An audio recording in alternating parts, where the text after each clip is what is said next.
Nous sommes en pleine guerre froide. À New York, un homme fait une chute inexpliquée de la fenêtre d'un hôtel. Dans le Kentucky, lors d'une expérience secrète, on fait ingérer du LSD à des détenus pendant 2 mois et demi. À Montréal, un médecin fait subir des centaines d'électrochocs à ses patients psychiatriques. Jusqu'où est allée la CIA pour lutter contre la nouvelle menace communiste? Guerre biologique, lavage de cerveau et même assassinat? Quelle est la véritable histoire des expériences secrètes de la CIA?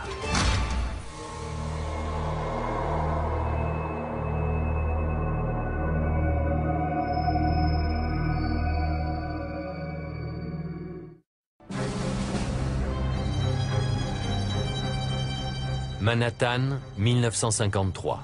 2 heures du matin en ce week-end glacé de Thanksgiving. L'hôtel Statler sur la 7e avenue.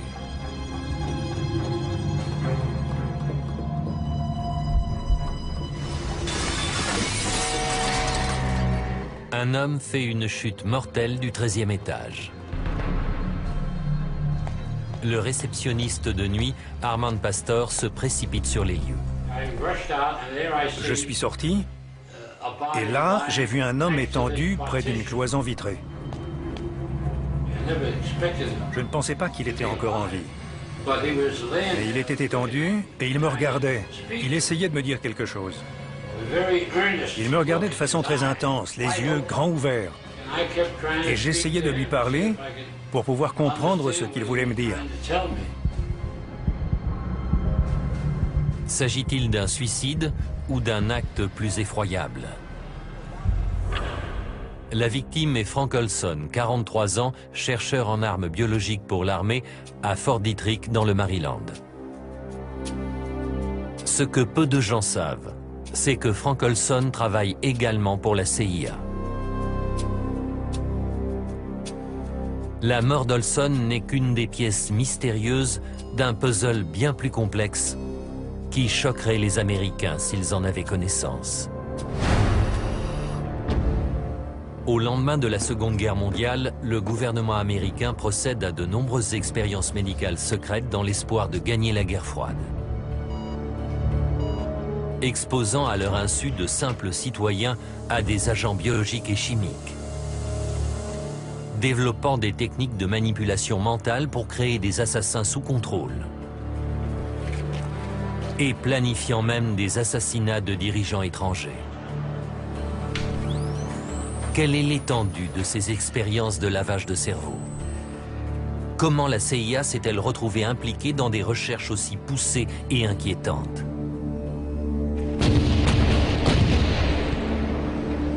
Le jour du débarquement, la fin de la guerre révèle au monde l'étendue des atrocités nazies. Dans les camps de concentration, les recherches médicales sur les prisonniers incluent des expérimentations mentales autant que physiques. À Dachau, les Allemands faisaient des expériences sur l'hypnose et sur l'administration de drogue au cours des interrogatoires, afin de trouver un moyen de contrôler les individus et de les faire parler contre leur gré. Une volonté de maîtriser l'art de la manipulation mentale. De nombreux médecins nazis sont jugés pour crimes de guerre au procès de Nuremberg. Mais tous les criminels ne passeront pas devant les juges. Certains scientifiques dotés de compétences potentiellement utiles sont exfiltrés vers les États-Unis par la CIA dans le cadre de l'opération Paperclip. Certains ne pouvaient pas obtenir de visa parce que c'étaient des criminels de guerre. Donc Paperclip et d'autres projets étaient des opérations secrètes servant à contourner les exigences du département d'État pour les faire entrer aux États-Unis. Ces nouvelles recrues sont immédiatement mises au travail pour contrer une menace qui émerge rapidement, la puissance grandissante de l'Union soviétique. Dans les années qui suivent, la guerre froide prend une ampleur inquiétante, les deux blocs s'affrontant pour la suprématie militaire et scientifique. Ce sont les espions qui mènent la danse. La CIA se lance dans un programme de recherche classé ultra sensible de plusieurs millions de dollars sur l'utilisation secrète de matériel biologique et chimique. Une tournure bien innocente pour décrire un arsenal effrayant d'armes peu orthodoxes. Des bactéries pour infecter l'ennemi, des poisons pour les assassinats, des sérums de vérité pour les interrogatoires. À la tête de ces recherches clandestines se trouve le docteur Sidney Gottlieb, responsable du département top secret de chimie de la CIA. C'est un chimiste qui a mis au point toute la méthodologie des gadgets de l'espionnage. Le genre de choses, si vous aimez James Bond, que Q lui donne. Gottlieb travaille en collaboration avec des scientifiques de l'armée à Fort Detrick au développement d'armes biologiques à l'usage de la CIA. Dans l'armoire à pharmacie à Fort Detrick, il y avait la maladie du charbon, la peste, la brucellose, toutes les grandes maladies. En 1953, ces opérations spéciales à Fort Detrick sont dirigées par Frank Olson. La semaine de Thanksgiving, Olson est à New York pour consulter un médecin, mais les détails restent flous. Il n'en reviendra pas. Sa famille apprend sa mort tôt le samedi matin. Eric, le fils d'Olson, a 9 ans à l'époque. Ils nous ont dit, on a quelque chose à vous dire, et nous ont expliqué que mon père était tombé ou avait sauté d'une fenêtre à New York. La nouvelle est aussi vague qu'elle est bouleversante. On n'a eu aucun détail, absolument aucun. La confusion entre tomber et sauter a commencé dès le début. D'après le rapport d'autopsie, le visage et le cou d'Olson présentent de graves lacérations. À l'enterrement, le cercueil reste fermé. Et on nous a donné comme explication que ces blessures étaient trop graves pour être exposées. À l'insu de la famille, 2 hommes de la CIA assistent aux funérailles. Le docteur Sidney Gottlieb et son adjoint, le docteur Robert Lashbrook. Il y a en effet une chose que la famille d'Olson ne sait pas encore. L'agent Lashbrook était dans la chambre d'Olson lorsqu'il est passé par la fenêtre et s'est tué.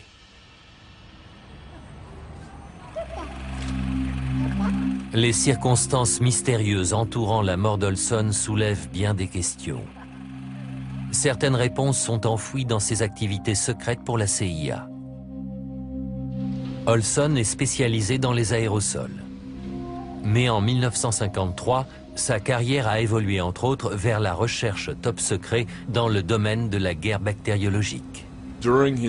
Pendant toutes ces années avec le gouvernement, il se posait des questions sur ce qu'il faisait. Il se demandait si c'était bien. Ensemble, la CIA et la division des opérations spéciales de l'armée planifient des expériences sur la dispersion de leurs nouvelles armes biologiques. À plusieurs reprises, elles simulent une attaque sur une ville entière. La cible, la métropole la plus peuplée du pays, New York. L'objectif est d'évaluer la facilité avec laquelle on peut contaminer une ville en diffusant des bactéries dans le métro. Des hommes de Fort Detrick se faisant passer pour des ouvriers industriels se postent sur les bouches d'aération du métro. Ils lâchent discrètement des bactéries inoffensives sur les voies, tandis que des agents répartis sur tout le réseau attendent pour faire des prélèvements. Les turbulences provoquées par les trains dispersent rapidement les bactéries dans les tunnels, infectant tout le réseau du métro en quelques minutes. Avec une substance plus dangereuse, une attaque similaire sur une ville ennemie pourrait s'avérer radicale et mortelle. La CIA n'est pas la seule à vouloir développer de nouvelles armes contre les communistes. L'Amérique signe un accord tripartite avec le Canada et la Grande-Bretagne. Les 3 nations vont œuvrer ensemble pour remporter la guerre froide. Progrès, partez en quête du moment.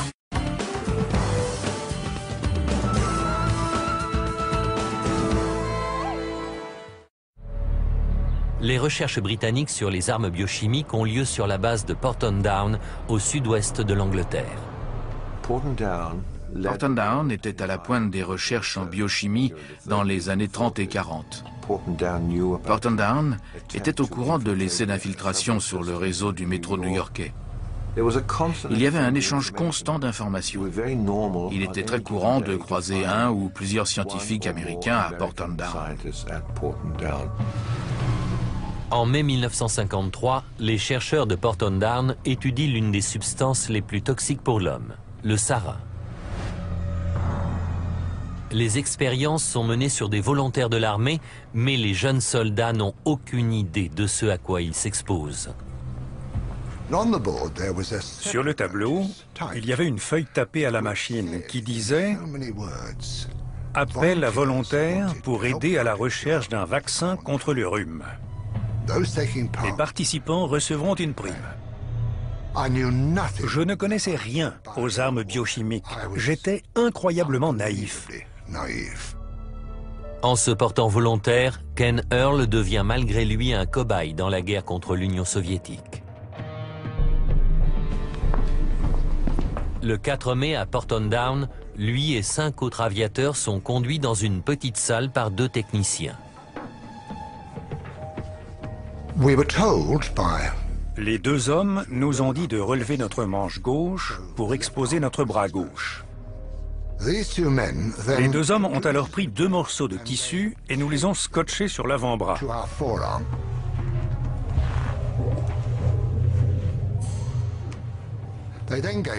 Ensuite, ils nous ont fait mettre un masque en nous disant de ne le retirer sous aucun prétexte.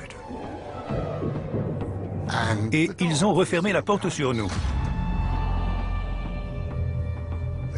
C'était très exigu, très petit. Et j'ai découvert plus tard que c'était une chambre à gaz, ce qui est terrifiant, bien sûr.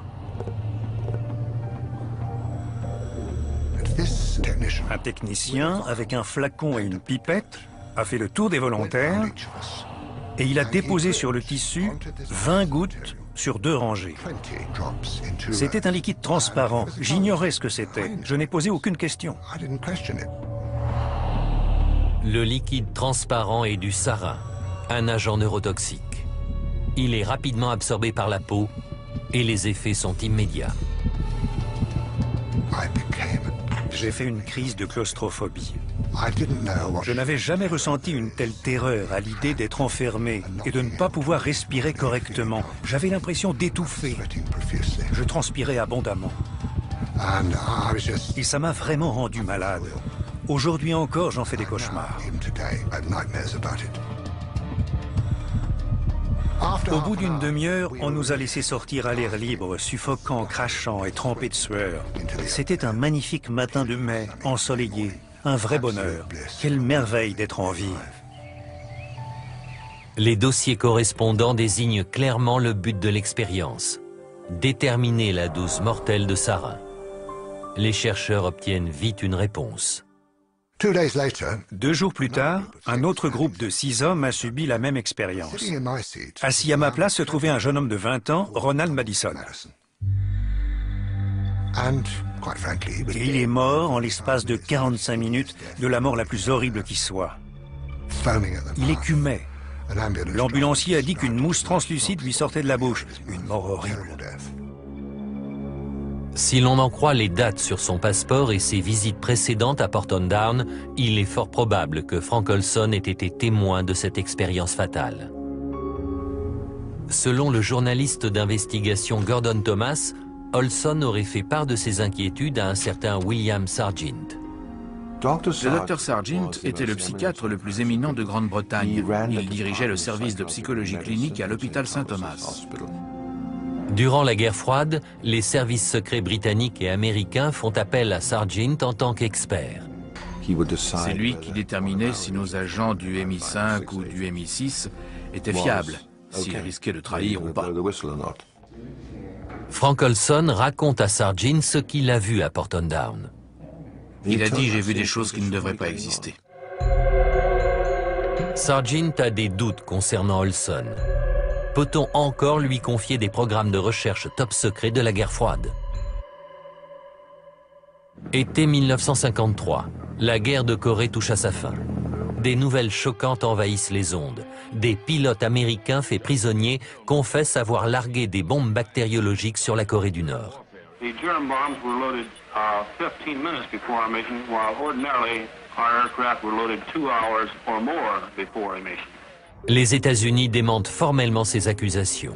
The United States has not and is not using germ warfare of any kind in Korea. Les communistes ont forcément fait un lavage de cerveau aux pilotes pour leur soutirer de faux aveux. Mais comment? la CIA est bien décidée à le découvrir. La crainte qu'avait la CIA, c'était que les communistes aient une réelle avance scientifique en termes de méthodes d'interrogatoire, qu'ils aient les moyens de faire agir les individus contre leur volonté. Pour combattre cette nouvelle menace, la CIA lance ses propres recherches pour maîtriser l'art de la manipulation mentale. Ils cherchaient des moyens de manipuler et de contrôler le comportement humain. Ils ont étudié les substances chimiques, les électrochocs. Une drogue en particulier attire leur attention, le diéthylamide de l'acide lysergique ou LSD. Ils espéraient pouvoir utiliser cette drogue pour faciliter l'interrogatoire de quelqu'un ou l'utiliser de manière offensive pour programmer mentalement quelqu'un en vue d'une opération. 10 ans avant de devenir une drogue récréative, le LSD devient le centre d'attention de la CIA dans sa recherche du sérum de vérité parfait. Seul petit problème, où trouver des cobayes pour les expériences? Un agent de la CIA m'a dit « On ne pouvait pas le tester sur des femmes au foyer du nord de la Virginie. Ça n'aurait pas été bien. » Donc ils ont trouvé des SDF, des prostituées, des détenus, des membres de minorités dont la vie aux yeux de la CIA n'avait pas autant de valeur que les autres.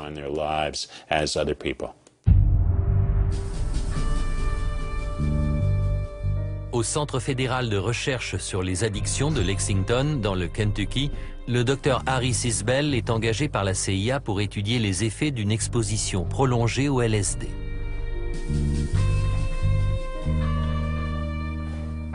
Ces cobayes sont des détenus héroïnomanes, la plupart afro-américains.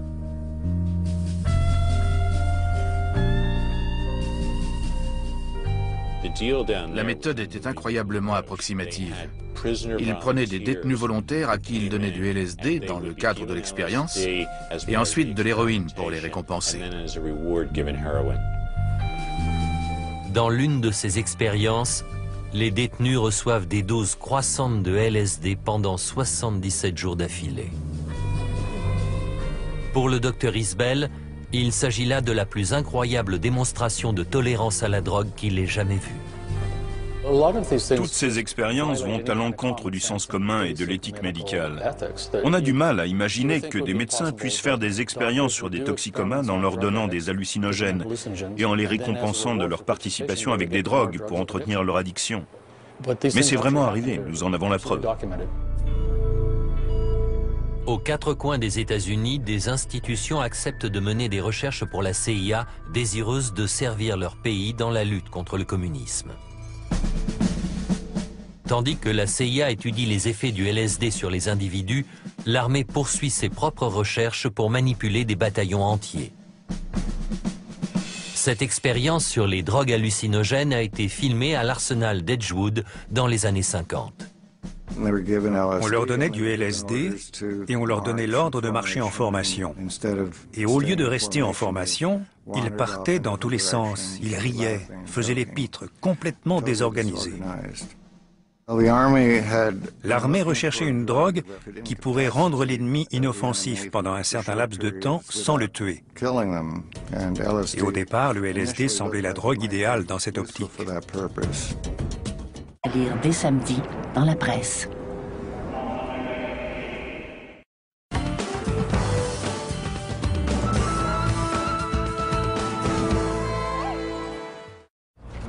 Dans l'Allemagne occupée, la CIA peaufine ses techniques pour extorquer la vérité. Et les victimes potentielles ne manquent pas. Des scientifiques transfuges détenteurs d'informations précieuses. Des agents doubles soupçonnés de vendre des secrets aux communistes. Autant de proies idéales pour la CIA. Le sujet était emmené dans une planque en lieu sûr. Il y restait enfermé pendant plusieurs jours. On le privait parfois de nourriture et de sommeil, on lui donnait de l'alcool, des barbituriques, des hallucinogènes et d'autres médicaments. Et on pratiquait diverses techniques d'interrogatoire.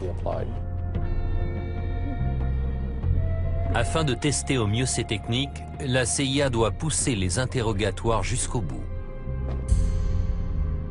Il y avait une expression que la CIA utilisait, expérience terminale, c'est-à-dire des expériences qui provoquaient la mort ou de graves blessures. Parmi ceux qui assistent à ces expériences se trouve le scientifique de Fort Detrick, Frank Olson. Son passeport fait état de plusieurs voyages en Allemagne, y compris durant l'été 1953. Il est profondément choqué par ce qu'il voit. Lors de son voyage retour via l'Angleterre, Olson rend une autre visite au consultant des services secrets, William Sargent. D'après ce que Sargent m'a dit, Frank avait changé à son retour. Il était très remonté, en colère, bouleversé. William Sargent est convaincu que la CIA va se trouver confrontée à un gros problème. Ses secrets ne sont plus en sécurité entre les mains de Frank Olson. Dès que Olson a pris l'avion, sur la base de la RAF pour retourner à Washington, Sargent a appelé son contrôleur au MI6 et lui a dit « On a un problème ».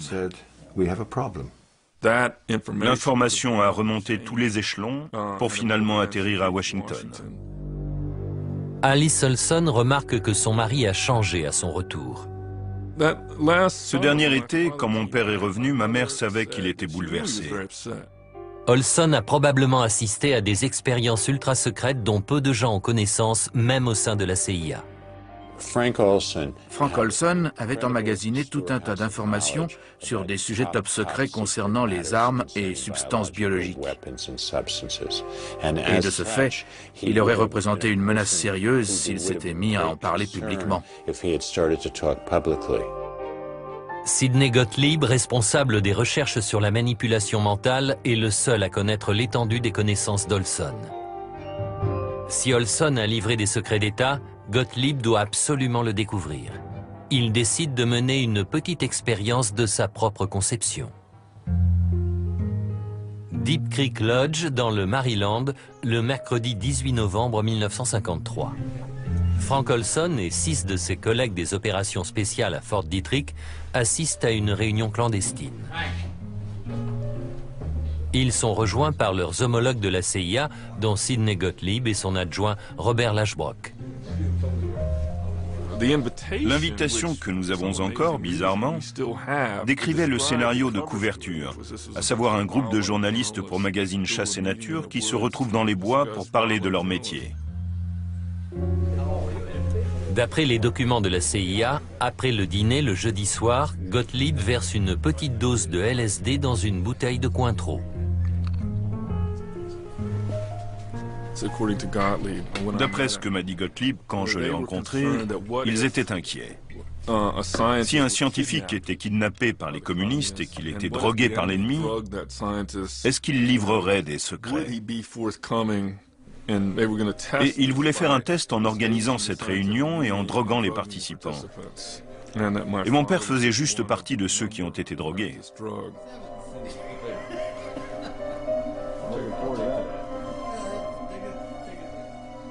Officiellement, tous les scientifiques, à 2 exceptions près, sont drogués à leur insu. 20 minutes plus tard, Gottlieb leur révèle ce qu'il a fait et la réunion commence à dégénérer quand le narcotique fait son effet. Mais ce qui se passe après n'est pas clairement établi. Certains pensent qu'Olson a subi un interrogatoire. Quand Olson rentre chez lui, il est profondément affecté. Il n'avait pas d'hallucination ou quoi que ce soit, il était très sombre et bouleversé. Il a dit qu'il avait fait une terrible erreur et qu'il avait décidé de démissionner. Au lieu d'accepter sa démission, son supérieur l'envoie à New York consulter un psychiatre. Robert Lashbrook de la CIA l'accompagne. Seulement le médecin consulté, Harold Abramson, n'est pas psychiatre, mais allergologue. Il expérimente le LSD dans le cadre des recherches de la CIA sur la manipulation mentale. Les notes du médecin font état de plusieurs consultations avec Olson au cours de la semaine. Le vendredi soir, Olson appelle sa femme, Alice. Il lui a dit qu'il se sentait beaucoup mieux, qu'il voulait la rassurer et qu'il lui tardait de la retrouver le lendemain. Mais à 2 heures du matin, le samedi, Frank Olson tombe du 13e étage de l'hôtel et vient s'écraser sur le trottoir. La CIA affirme qu'il s'agit d'un suicide. Elle ne donne aucune explication à la famille, mais conclut en secret qu'il a été provoqué par le LSD ingéré 9 jours plus tôt. La vérité pourrait bien être plus effroyable encore. D'après le réceptionniste, tout de suite après la mort d'Olson, l'opératrice de l'hôtel aurait entendu Lashbrook appeler le docteur Abramson. Il lui a dit « il est parti ». Et à l'autre bout du fil, l'autre a répondu « c'est dommage ». Et ils ont raccroché. La brièveté de la conversation est suspecte. Le suicide inattendu d'un patient d'Abramson aurait dû donner lieu à une discussion plus longue. Je n'ai jamais entendu parler de quelqu'un qui se suicide en sautant à travers une fenêtre fermée. Je crois qu'il essayait de me dire que quelqu'un l'avait poussé par la fenêtre. Qu'il s'agisse d'un meurtre ou d'un suicide, si William Sargent avait raison et que Frank Olson représentait une menace pour l'agence, sa mort le réduit au silence définitivement. Les secrets sur les expériences de la CIA sont en sécurité pour l'instant. À la fin de la guerre de Corée, des informations alarmantes parviennent à Washington. Des centaines de soldats américains sont toujours retenus prisonniers, soumis à des expériences de lavage de cerveau, puis exécutés. Aux États-Unis, les recherches sur la manipulation mentale s'intensifient. L'objectif est désormais de forcer un individu à se soumettre totalement à un contrôle extérieur jusqu'à lui faire accomplir des actes contre sa volonté sans qu'il en garde le moindre souvenir. La réalité vient de rejoindre la fiction. Dans le film Un crime dans la tête de John Frankenheimer, un soldat sous hypnose est programmé pour assassiner un candidat à l'élection présidentielle. Comme si elle s'inspirait du film, la CIA tente de créer ses propres assassins sous contrôle à l'aide de l'hypnose et de la drogue. On crée une nouvelle identité qui est cachée du reste de la personne par une barrière amnésique. Puis à l'aide d'un code d'accès, on peut faire appel à cette nouvelle identité pour remplir une mission quelconque. Pour créer des assassins sous contrôle, la CIA doit surmonter 2 gros problèmes. Comment provoquer l'amnésie et comment programmer de nouveaux comportements. En 1957, le docteur Ewen Cameron, un éminent psychiatre de Montréal, pense avoir trouvé la solution. L'agence l'a contacté parce qu'elle avait remarqué son travail, notamment 2 techniques, l'électrothérapie intensive et ce qu'il appelait la conduite psychique. Cameron applique ces techniques en les faisant passer pour des thérapies classiques.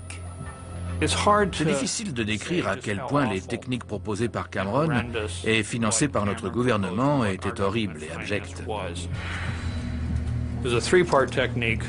Il y a une technique en 3 étapes qui commence par l'effacement des comportements et des modèles passés. Et il y parvenait par le biais de doses massives et répétées d'électrochocs jusqu'à ce que le sujet ne puisse plus avoir de convulsions. Cameron passe ensuite des messages enregistrés dans un casque fixé sur la tête du patient. Cette conduite psychique force le sujet à entendre des phrases répétitives pendant des semaines entières, afin de programmer de nouveaux comportements. La phase finale consistait à effacer tout souvenir de ce qui s'était passé, en endormant les sujets pendant 30 ou 40 jours. Tout ça accompagné de différents cocktails de médicaments. Ça n'a rien d'une thérapie, c'est du lavage de cerveau. Depuis que les Grecs ont inventé l'éthique médicale, la première règle a toujours été « je m'abstiendrai de tout mal ». C'est la règle que Cameron a violée. Sur demande. Vidéo sur demande, seulement sur vidéo.téléquébec.tv.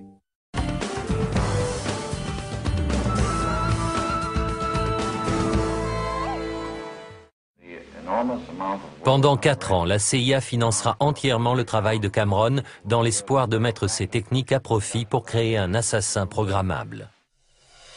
À travers tout le pays, d'autres psychiatres dans des hôpitaux, des prisons et certaines grandes universités sont également financés par l'agence.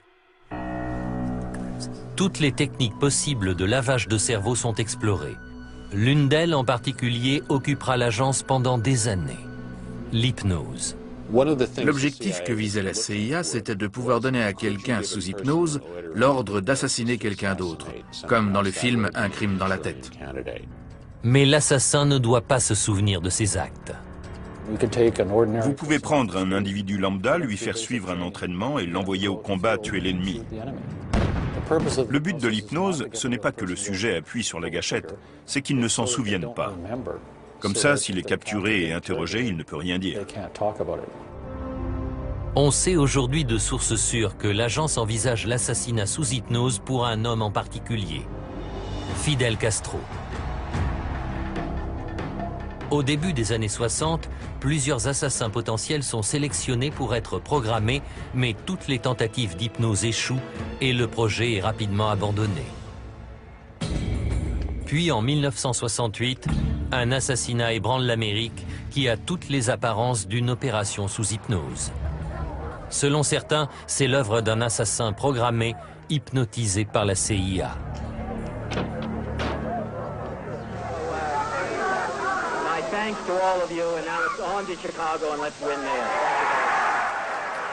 Le 4 juin 1968, jour d'élection pour les primaires démocrates. Il est minuit et le sénateur Robert Kennedy prononce le discours de la victoire à l'hôtel Ambassadeur. Il sort par la cuisine bondée. Soudain, des coups de feu éclatent.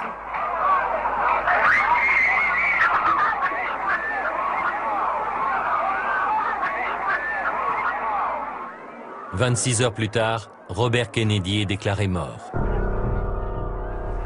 Tandis que le tireur, Sirhan Bishara Sirhan, 24 ans, est emmené, plusieurs témoins remarquent qu'il a l'air en transe. Il avait l'air complètement hébété. Il ne se rappelait aucun détail de ce qu'il avait fait et était incapable d'expliquer son geste. On lui a dit ce qu'il avait fait et il n'en revenait pas. L'apparente amnésie de Sirhan intrigue les théoriciens du complot. Ils sont convaincus que Sirhan est un assassin programmé, hypnotisé par la CIA pour assassiner Robert Kennedy, le résultat de 20 ans de recherche sur la manipulation mentale. Mais pourquoi la CIA voudrait-elle la mort de Robert Kennedy? L'avocat de Sirhan avance 3 mobiles possibles. D'abord, le Vietnam. Bob Kennedy s'opposait catégoriquement à la guerre du Vietnam. La fin de la guerre serait allée à l'encontre des intérêts de certaines grandes entreprises américaines qui gagnaient des fortunes grâce à ce conflit. Deuxième mobile, Cuba. Bob Kennedy lui-même était parvenu à la conclusion qu'il était temps de passer un accord avec Castro et Cuba. Et ça ne le rendait pas très populaire. Et enfin, l'assassinat de son frère. Il allait rouvrir l'enquête sur l'assassinat de son frère. Ça rendait beaucoup de gens nerveux.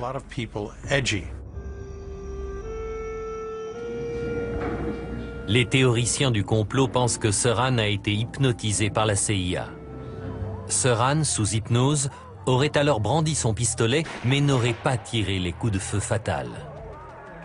C'était une vraie pagaille. C'était comme si Sirhan avait été programmé pour distraire toutes les personnes qui étaient là, afin de permettre à quelqu'un de faire ce qu'il avait à faire, c'est-à-dire tuer Kennedy en lui tirant une balle à l'arrière de la tête. Le rapport balistique semble confirmer cette thèse. Kennedy a été touché par 3 balles, toutes tirées par derrière. Le coup fatal a été tiré à quelques centimètres de son crâne.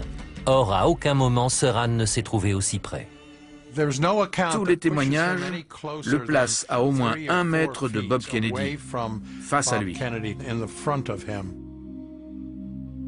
Un autre détail vient étayer la thèse du complot, le nombre de balles tirées. Kennedy est touché 3 fois. 5 autres personnes sont également blessées. Or, on relève 7 autres impacts de balles dans les portes et le plafond, ce qui indique qu'au moins 10 balles ont été tirées. Le pistolet de Sirhan, un calibre 22, ne contient que 8 balles. Pour en tirer plus de 8, il fallait donc une deuxième arme.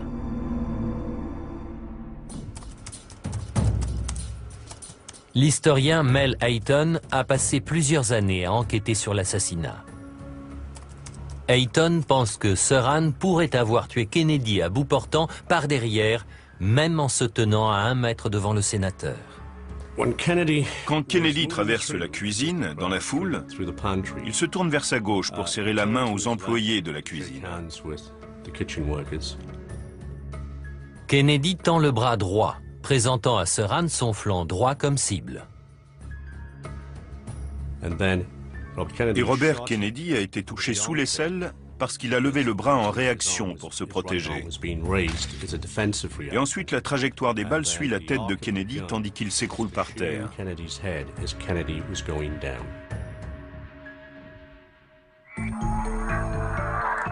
Pour déterminer le nombre de balles tirées, Hayton envoie à Steve Barber, un expert en acoustique, une copie du seul enregistrement audio existant de l'assassinat. Tout à coup, j'entends pop, pop, pop. Et un hurlement de femme très aigu, juste après les coups de feu. On entend 2 bruits non identifiés 3 secondes avant le premier coup de feu. J'ai éliminé le premier bruit. Je pense que c'est le micro qui a heurté quelque chose. Pour le deuxième bruit, je pense que c'est soit une porte qui claque contre un mur, soit un ballon qui éclate. Un graphique de l'enregistrement montre clairement un pic à chaque coup de feu. On voit distinctement que 8 balles ont été tirées. Si les partisans de la thèse du complot pensent qu'il y a eu plus de 8 coups de feu, il faudra qu'ils expliquent l'absence de détonation sur l'enregistrement. Pour Hayton, il ne fait aucun doute que Sirhan était le seul tireur et que la CIA n'a rien à voir dans l'assassinat. De nombreux experts en hypnose mettent en doute la validité de la théorie de l'assassin programmé. Je ne pense pas qu'un déclencheur puisse induire un état dans lequel le sujet commettrait un meurtre. La CIA elle-même parvient visiblement à la même conclusion. En 1968, après avoir investi des millions de dollars, l'agence abandonne ses recherches sur la programmation d'un assassin sous hypnose, décidant que c'est irréalisable. En 1972, Sidney Gottlieb met fin aux recherches sur le contrôle biologique et chimique du comportement humain, citant leur manque de pertinence pour les opérations clandestines. Le grand public américain continue d'ignorer l'existence du programme de manipulation mentale de la CIA. Mais le 11 juin 1975, le Washington Post publie un article sur un chercheur civil qui aurait ingéré du LSD à son insu et se serait jeté par la fenêtre d'un hôtel à Manhattan. Le journal ne cite aucun nom, mais les Olson reconnaissent immédiatement l'histoire de la mort de leur père, 22 ans plus tôt. Ils décident de rendre l'affaire publique. Toutes les grandes chaînes de télé sont présentes lorsque sa famille ajoute le nom de Frank Olson à la liste des victimes de la CIA. La source de l'article sur la mort de Frank Olson provient du rapport de la commission Rockefeller. Créée après le Watergate, cette commission présidentielle enquête sur les activités illégales de la CIA sur le territoire américain. Les Olson décident de poursuivre l'agence pour la mort de leur père. This death was the result of CIA negligence and illegality on a scale difficult to contemplate. Et moins de 10 jours plus tard, on était dans le bureau ovale à la Maison-Blanche et Gerald Ford en personne nous présentait ses excuses. La famille reçoit 750 000 $ de dédommagement pour la mort de Frank Olson. Sous l'impulsion de ce battage médiatique, le Congrès lance sa propre commission d'enquête sur la CIA, présidée par le sénateur Frank Church. Sidney Gottlieb et Robert Lashbrock sont appelés à témoigner. Well, there was, of course, claims or thoughts that maybe great things could be done with hypnosis. One small project in which we had a hypnotist do some experiments, primarily to see what the limitations of hypnosis might be. Can you make a person do something under hypnosis that he would not ordinarily do?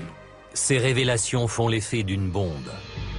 80 institutions ont été engagées par la CIA pour travailler sur la manipulation mentale, ce qui a coûté aux contribuables l'équivalent de 30 millions de dollars aujourd'hui.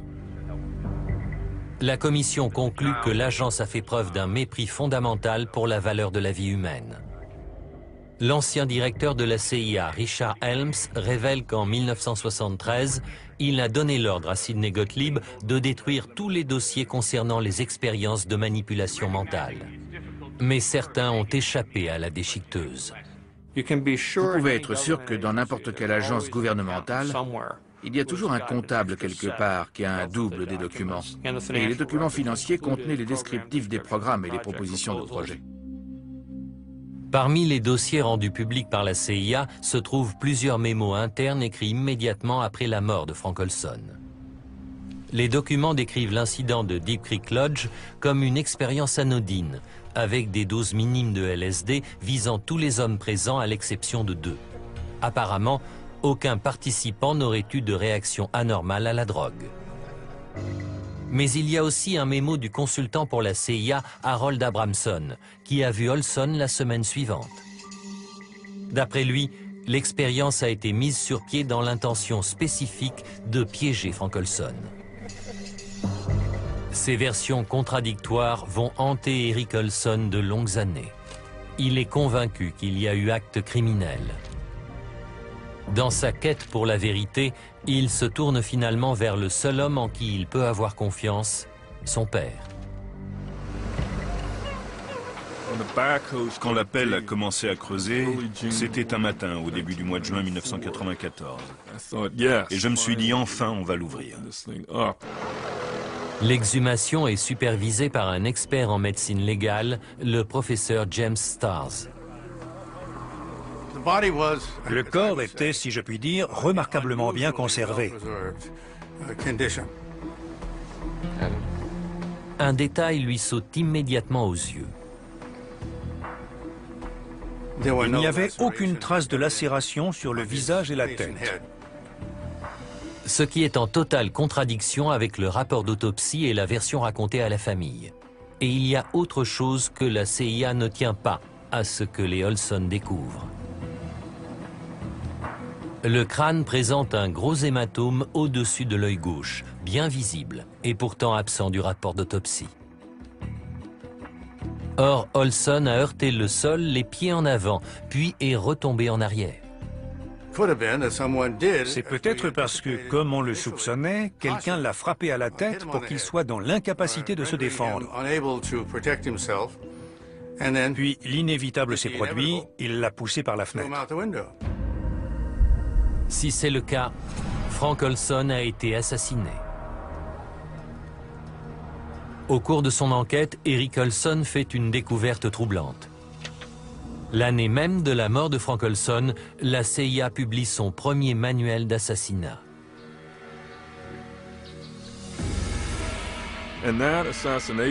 Et ce manuel décrivait la manière idéale de tuer quelqu'un en faisant croire à un accident. Et le meilleur moyen pour y parvenir, c'était par une chute depuis un étage élevé, d'au moins 22 mètres de hauteur. Ça disait qu'il fallait assommer le sujet. C'était le terme employé. Assommer le sujet avant de le faire tomber. D'un coup sur la tempe, au-dessus de l'œil.